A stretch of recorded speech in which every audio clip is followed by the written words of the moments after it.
नमस्कार दोस्तों, मैं आप सबका आसान भाषा में स्वागत करता हूँ। देखिए, इसके प्रीवियस वीडियोस में हमने change of order of integration के काफ़ी सारे क्वेश्चंस को सॉल्व किया है। ठीक है, अब आपको यहाँ पे स्क्रीन पे जो भी क्वेश्चन दिख रहा है ना, इसे आप खुद से भी सॉल्व कर सकते हो। ठीक है, अब आप इस क्वेश्चन को अच्छे से ऑब्जर्व करना और खुद से सॉल्व करने की कोशिश करना। तो देखिए, इस क्वेश्चन में हमें क्या बोला गया है, change the order of integration and evaluate. और यहाँ पे हमें इंटीग्रेशन की फंक्शन क्या दिया गया है, I is equal to double integration of x into y d x into d y. और यहाँ पे लिमिट्स की वैल्यू क्या है, फ्रॉम 0 to 1। और यहाँ पे लिमिट की वैल्यू क्या है, from x square to 2 - x। Okay, तो आप क्या करना, इस वीडियो को यहीं पे पॉज करो और इस क्वेश्चन को खुद से सॉल्व करने की कोशिश करो। मैं आपको 1 मिनट का टाइम देता हूँ।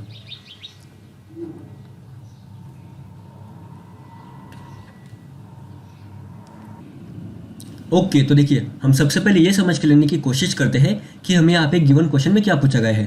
देखो, यहाँ पे क्या है, I is equal to double integration of x into y d x, और यहाँ पे है डी वाई। और यहाँ पे लिमिट्स की वैल्यू क्या है, फ्रॉम 0 to 1। और यहाँ पे लिमिट की वैल्यू क्या है, एक्स 2 - x। ठीक है, अब देखो, अगर आप यहाँ पे देखो, हमारा सबसे फर्स्ट स्टेप क्या था, हमें यहाँ पे जो भी अंदर वाले इंटीग्रेशन की लिमिट्स है ना, उन्हें हमें अच्छे से ऑब्जर्व करना है। तो देखो, यहाँ पे लिमिट की वैल्यू क्या है, यहाँ पे है एक्स स्क्वायर और यहाँ पे है 2 - x। तो ये हमारी एक्स की वैल्यू है ना, इसी का मतलब क्या हुआ, इसे हमें सबसे पहले इंटीग्रेट करना पड़ेगा विथ रिस्पेक्ट टू वाई।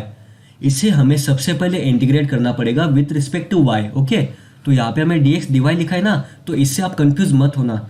यहाँ पे भले ही हमें डी एक्स डी वाई दिया हो, लेकिन फिर भी हमें इस गिवन इंटीग्रेशन के फंक्शन को सबसे पहले इंटीग्रेट करना पड़ेगा विथ रिस्पेक्ट टू वाई। आ रही बात समझ में? अगर आपने यहीं पे गलती कर दी तो आपका सोल्यूशन गलत हो जाएगा।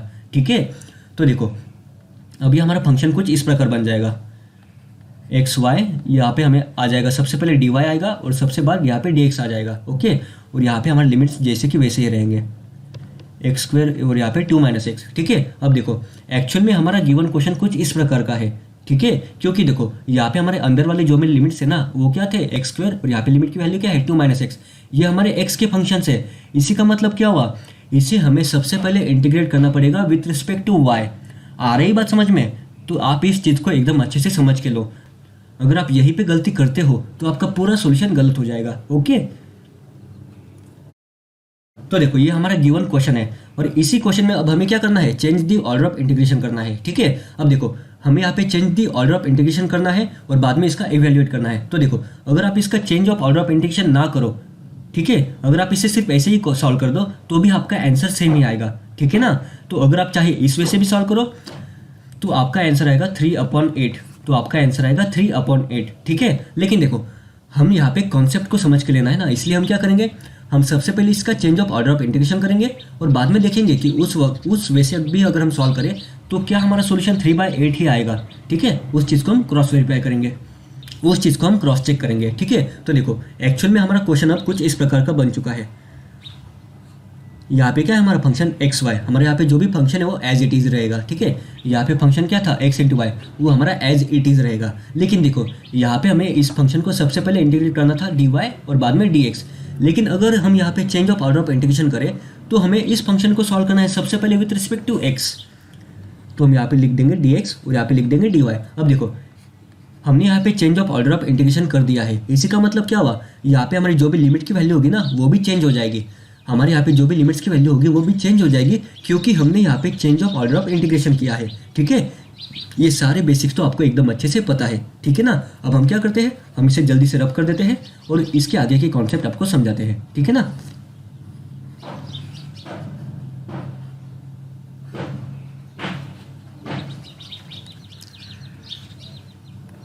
अब देखो, यहाँ पे हमें जो भी गिवन क्वेश्चन दिया था ना, ये एक्चुअल में कुछ इस फॉर्म में है, एक्स वाई, यहाँ पे है डी वाई और यहाँ पे है डी एक्स। ओके, क्योंकि देखो, यहाँ पे हमारे जो भी लिमिट्स है ना, ये हमारे एक्स के लिमिट्स है। इसी का मतलब क्या हुआ, इसे हमें सबसे पहले with respect to y integrate करना पड़ेगा। ओके, और यहाँ पे है फ्रॉम 0 to 1। इसी का मतलब क्या हुआ, देखो, इसे हमें सबसे पहले with respect to y integrate करना है ना।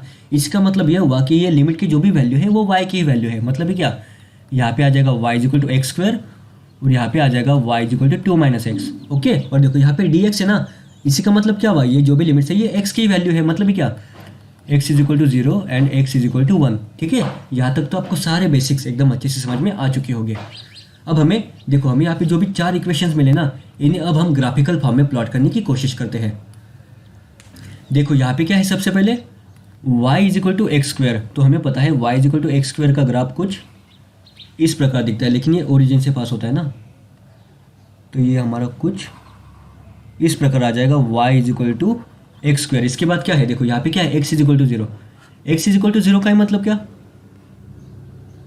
x is equal to zero का ही मतलब है y एक्सिस। ओके, यहाँ पे आ जाएगा हमारा x is equal to zero. इसके बाद देखो यहाँ पे क्या है, x is equal to one, तो चलो मान लो कि हमारा x is equal to one कुछ इस प्रकार यहाँ पे है, ये है हमारा x is equal to one. अब देखो यहाँ पे क्या बचा, y is equal to two minus x, y is equal to two minus x. अब देखो अगर x की वैल्यू टू होगी, अगर x की वैल्यू टू होगी तो y की वैल्यू जीरो हो जाएगी ना। इस इक्वेशन में अगर x की वैल्यू टू होगी तो y की वैल्यू जीरो होगी, तो चलो मान लो कि यहाँ पे हमारा x is equal to two. Okay, और जब x की वैल्यू टू होगी तब y की वैल्यू जीरो होगी, तो ये हमारा पॉइंट यहाँ पे आ जाएगा। ठीक है, उसी प्रकार देखो जब y की वैल्यू टू होगी तब x की वैल्यू जीरो होगी ना। इस इक्वेशन में जब y की वैल्यू टू होगी तब x की वैल्यू जीरो होगी। ओके, तो चलो मान लो कि यहाँ पे हमारा y is equal to two. ठीक है, तो हमारी ये लाइन का इक्वेशन कुछ इस प्रकार आएगा, ये हमारा y is equal to two minus x. ठीक है, तो कुछ इसी प्रकार आपको एकदम रफ कैलकुलेशंस करके या फिर कुछ रफ डायग्राम निकाल के सिर्फ हमें जो भी गिवन क्वेश्चन दिया है ना उसको समझ के लेने की कोशिश करनी है। और देखिए अगर अब आप इसे अच्छे से ऑब्जर्व करो तो यहाँ पे इस गिवन डायग्राम में हमारा कॉमन एरिया कौन सा है, कॉमन रीजन हमारा कुछ इस प्रकार है। ओके, जो हमने यहाँ पे येलो कलर से हाईलाइट किया है, यही हमें गिवन क्वेश्चन में जो भी हमारे लिमिट्स है ना वो बस इन्हीं कॉमन रीजन के ऊपर डिपेंड करते हैं। आ रही बात समझ में। ओके, अब देखो अब हमें इस गिवन क्वेश्चन को with the help of change of order of integration से सॉल्व करना है। इसी का मतलब क्या, इसे हमें सबसे पहले with respect to x integrate करना है। तो अगर हमें इसे सबसे पहले with respect to x integrate करना है तब हम क्या करेंगे, तब हम यहाँ पे एक हॉरिजॉन्टल स्ट्रिप ऐड कर देंगे। ठीक है, लेकिन देखो इसमें समझने वाली और एक बात यह है कि देखो यहाँ पे अगर आप इसे एकदम अच्छे से ऑब्जर्व करो तो यहाँ पे देखो यहाँ से लेके यहाँ तक, ओके, यहाँ से लेके यहाँ तक इसके ऊपर वाले टर्म में एक कॉमन एरिया है। ओके, उसे हम कॉमन एरिया है उसे हम यहाँ पे हाईलाइट कर देते हैं कुछ इस प्रकार। ओके, और इसके नीचे वाला जो भी एरिया है ना, इसके नीचे वाला जो भी कॉमन एरिया है वो कुछ इस प्रकार दिखता है। इसी का मतलब क्या हुआ, अगर हमें इस क्वेश्चन को सॉल्व करना है तो इसे हमें दो फंक्शंस में डिवाइड करके सॉल्व करना पड़ेगा। ठीक है, अब देखो यहाँ पे आपको ऊपर वाला जो भी एरिया दिख रहा है ना, ये रेड कलर वाला, ओके, रेड कलर वाला आपको जो भी ट्रायंगल दिख रहा है ना इसे हम मानते हैं एरिया नंबर वन। ठीक है, और यहाँ पे हमारा जो भी नीचे वाला आपको ये जो शेप दिख रहा है ना ब्लू कलर वाला, इसे हम एरिया नंबर टू मानते हैं। ओके, या फिर रीजन नंबर टू मानते हैं। ठीक है, अब हम ये समझ लेने की कोशिश करते हैं कि देखो हमने यहाँ पे दो रीजन्स क्यों बनाए, क्योंकि देखो यहाँ पे हमारा जो भी डायग्राम बन रहा है ना वो दो हिस्सों में कन्वर्ट हो रहा है। आ रही बात समझ में, वो दो हिस्सों में कन्वर्ट हो रहा है, इसलिए हमने क्या किया, अगर हमें इसका टोटल इंटीग्रेशन की वैल्यू चाहिए, मतलब क्या, जो यहाँ पे हमने टोटल येलो कलर से शो किया था ना उस रीजन का अगर हमें वैल्यू चाहिए, अगर उस रीजन के अकॉर्डिंगली हमें लिमिट्स की वैल्यू चाहिए, तब हमें यहाँ पे दो इसे स्प्लिट करना पड़ेगा, इसे दो हिस्सों में बांटना पड़ेगा। ठीक है, अब देखो हमारे यहाँ पे जो भी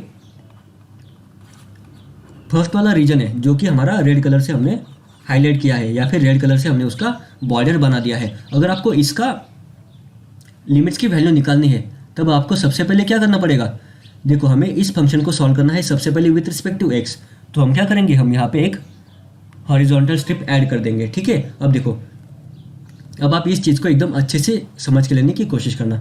देखो यहाँ पे हमने एक हॉरिजॉन्टल स्ट्रिप ऐड कर दी क्योंकि यहाँ पे हमें इस फंक्शन को सबसे पहले with respect to x integrate करना है। ठीक है, तो देखो हमारे यहाँ पे एक्स वाई और यहाँ पे है डी एक्स और यहाँ पे है डी वाई। ठीक है, अब हमें इसे सबसे पहले with respect to x integrate करना है, तो हमने क्या किया, हमने यहाँ पे एक हॉरिजॉन्टल स्ट्रिप ऐड कर दी। ठीक है, अब देखो इस पॉइंट पे यहाँ पे एक्स की वैल्यू क्या है, यहाँ पे एक्स की वैल्यू है 0। ठीक है, और इस पॉइंट पे यहाँ पे एक्स की वैल्यू क्या है, यहाँ पे देखो ये लाइन का इक्वेशन क्या है, y is equal to 2 minus x. इसी का मतलब क्या हुआ, यहाँ पे एक्स की वैल्यू क्या होगी, यहाँ पे एक्स की वैल्यू होगी 2 माइनस वाई। ठीक है, यही हमारी यहाँ पे अपर लिमिट की वैल्यू बन जाएगी। देखो तो यहाँ पे dx था ना, तो इसके यहाँ पे x के लिमिट्स क्या बन गए, फ्रॉम 0 टू 2 माइनस वाई। आ रही है बात समझ में। ओके, अब उसी प्रकार देखो, अब अगर आप अच्छे से ऑब्जर्व करो तो ये जो हमारा एरिया नंबर 1 है या फिर रीजन नंबर 1 है, ये यहाँ से स्टार्ट हो रहा है और यहाँ पे एंड हो रहा है। तो यहाँ पे y की वैल्यू क्या है, यहाँ पे y की वैल्यू क्या है, देखो ये y is equal to x square और y is equal to 2 minus x, ये पॉइंट यहाँ पे टच हो रहे हैं। इसी का मतलब क्या हुआ, हमारे यहाँ पे जो भी पॉइंट है इसकी वैल्यू क्या है,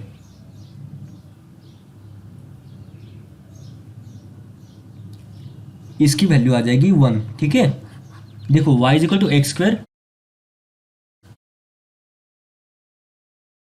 ठीक है। तो देखो y की जगह पे अगर हम 1 की वैल्यू रखें तो क्या होगा, अगर हम y की जगह पे 1 की वैल्यू रखें तो 1 इज इक्वल टू 1, और एक्चुअल में यहाँ पे भी x की वैल्यू 1 है जो कि यहाँ पे है, ठीक है। तो इसी का मतलब क्या हुआ, यहाँ पे है हमारी y की वैल्यू 1 और यहाँ पे है हमारी y की वैल्यू 2, तो यहाँ पे हमारी लिमिट की वैल्यू क्या बन गई, फ्रॉम 1 to 2, ठीक है। देखो यहाँ पे थोड़ा गिचमिट टाइप हो चुका है, लेकिन फिर भी आप इसे समझ के लेने की कोशिश करो, आपको एक चीज़ समझ में आ जाएगी, ठीक है। तो देखो हमारा जो भी एरिया नंबर 1 था जो हमने यहाँ पे डिनोट किया है, इसके लिमिट्स की वैल्यू कुछ इस प्रकार बन जाएगी, ठीक है ना। अब देखो, अब हमें इस नीचे वाले रीजन का भी तो लिमिट्स की वैल्यू निकालनी है ना। तो देखो हम क्या करेंगे, हम इसे नाम देते हैं रीजन नंबर 2 और इसका कलर है ब्लू कलर, ओके। तो हमने यहाँ पे दिया रीजन नंबर 2, इसका कलर है ब्लू, ओके। अब देखो यहाँ पे क्या होगा, double integration from the limits की वैल्यू हमें निकालनी है। यहाँ पे क्या है, dy, यहाँ पे है dx dy, और लिमिट यहाँ पे फंक्शन की वैल्यू xy जैसे कि वैसे रहेगी। अब देखो हमें इस सेकेंड वाले रीजन का भी तो लिमिट की वैल्यू निकालनी है ना, और हमें यहाँ पे सबसे पहले विथ रिस्पेक्ट टू x इसको इंटीग्रेट करना है। तो हम क्या करेंगे, हम सबसे पहले यहाँ पे एक हॉरिजॉन्टल स्ट्रिप यहाँ पे ऐड कर देंगे, क्योंकि हमें इसे सबसे पहले with respect to x integrate करना है। अब देखो अगर आप इसे अच्छे से ऑब्जर्व करो तो यहाँ पे इस पॉइंट पे हमारी x की वैल्यू क्या है, इस पॉइंट पे हमारी x की वैल्यू है 0, ओके। और इस पॉइंट पे हमारी x की वैल्यू क्या है, देखो ये हमारा पैराबोला का इक्वेशन है, जिसका इक्वेशन क्या है, y is equal to x square. अगर यहाँ पे y is equal to x square है तो x की वैल्यू क्या होगी, अंडर रूट ऑफ y होगी ना। तो यहाँ पे हमारा अपर लिमिट की वैल्यू बन जाएगी अंडर रूट ऑफ y, ठीक है। यहाँ पे हमारी अपर लिमिट की वैल्यू बन जाएगी अंडर रूट ऑफ y, ठीक है। अब आपको x की लिमिट्स तो समझ में आ चुके होंगे, अब हमें y की भी तो लिमिट्स की वैल्यू निकालनी ना। तो देखो ये जो हमारा सेकंड वाला रीजन है, ये यहाँ से स्टार्ट हो रहा है और यहाँ पे एंड हो रहा है। इसी का मतलब क्या हुआ, देखो यहाँ पे की वैल्यू है 0 और यहाँ की वैल्यू है 1, तो यहाँ पे लिमिट की वैल्यू बन जाएगी फ्रॉम 0 to 1, ठीक है।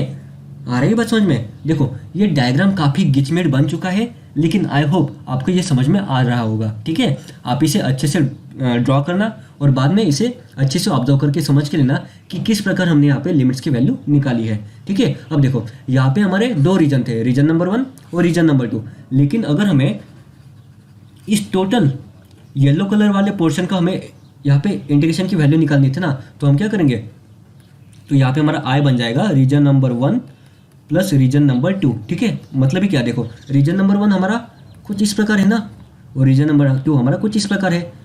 तो देखो यहाँ पे क्या आ जाएगा, integration from the limits 1 to 2, integration from the limit 0 to 2 minus y, okay. और यहाँ पे क्या है, x y d x into d y, plus यहाँ पे आ जाएगा प्लस साइन, और यहाँ पे क्या है, डबल इंटीग्रेशन एक्स वाई, यहाँ पे है डी एक्स, यहाँ पे है डी वाई, और इसकी लिमिट्स क्या है, फ्रॉम 0 to 1, और यहाँ पे है from 0 to under root of y, ठीक है। तो यही हमारे इस गिवन क्वेश्चन का सॉल्यूशन है, ओके। हमें इस गिवन क्वेश्चन में क्या पूछा गया था, change of order of integration. तो अगर हम change of order of integration करते हैं तो हमारा सॉल्यूशन कुछ इस प्रकार बन जाएगा, ठीक है। अब इसमें आपको समझ के लेने वाली बात सिर्फ यही थी कि देखो अगर आप इसे अच्छे से ऑब्जर्व करो तो यहाँ से लेके फिर यहाँ इस प्रकार टर्न हो रहा था। इसी का मतलब क्या हुआ, देखो यहाँ तक हमारा है रीजन नंबर 1, ये है हमारा रीजन नंबर 1 और ये है हमारा रीजन नंबर 2। अब देखो ये पूरा शेप चेंज हो रहा है ना, इसी का मतलब क्या हुआ, देखो यहाँ पे ऊपर है हमारा कुछ ट्रायंगल, ओके। ऊपर वाला हमारा जो भी शेप है ना वो ट्रायंगल फॉर्म में कन्वर्ट हो रहा है, और जो हमारा नीचे वाला शेप है ना वो पिज्ज़ा शेप का है, ओके। पिज्ज़ा का एक पीस होता है ना, उस शेप का है। तो देखो ये दोनों शेप अलग अलग है ना, इसी का मतलब क्या हुआ, अगर हमें इसके लिमिट्स की वैल्यू निकालनी है तो हमें इन दोनों को सेपरेट करके ही उसके लिमिट्स की वैल्यू फाइंड आउट करनी पड़ेगी, ओके। तो हमने क्या किया, इन दोनों रीजन को सेपरेट किया और कुछ इस प्रकार हमारा इस क्वेश्चन का सॉल्यूशन बन गया, ठीक है। तो इस वीडियो को हम यहीं पे एंड करते हैं, हम फिर मिलेंगे नेक्स्ट वीडियो में।